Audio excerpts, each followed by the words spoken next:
அனைவருக்கும் வணக்கம். மீண்டும் சந்திப்பதிலே மகிழ்ச்சி. இந்த வீடியோவில் நம்ம பார்க்க போகிற விஷயம், வருகின்ற மே மாதம் 26ஆம் தேதி வாக்கிய பஞ்சாங்கப்படியும், ஜூன் மாதம் 2ஆம் தேதி திருக்கணித பஞ்சாங்கப்படியும் வியாழ மாற்றம், அதாவது குரு பயிற்சி நடக்க போகுது.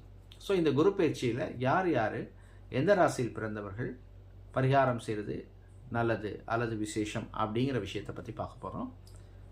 மேஷ ராசியில் பிறந்தவர்கள், ரிஷபராசியில் பிறந்தவர்கள், அதுக்கப்புறம் கடகராசியில் பிறந்தவர்கள். கடகராசியில் பிறந்தவங்களுக்கு தான் குரு உச்சமாச்சே, ஏன் பண்ணணும் அப்படின்னு கேட்டிங்கன்னா, உங்களுக்கு உச்சமாக இருந்தாலும் ஜன்மத்தில் குரு வர்றதுனால பண்ணுறது தான் நல்லது.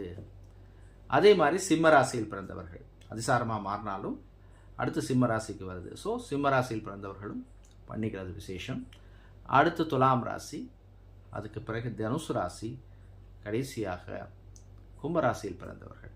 ஸோ இந்த ராசியில் பிறந்தவர்கள் இந்த குரு பயிற்சியின் போது நீங்கள் பரிகாரம் செய்வது விசேஷம். அதே மாதிரி குரு தசை யார் யாருக்கு நடக்குதோ அவர்களும் பண்ணிக்கொள்வது விசேஷம். மீண்டும் சந்திப்போம். நல்லதே நடக்கட்டும்.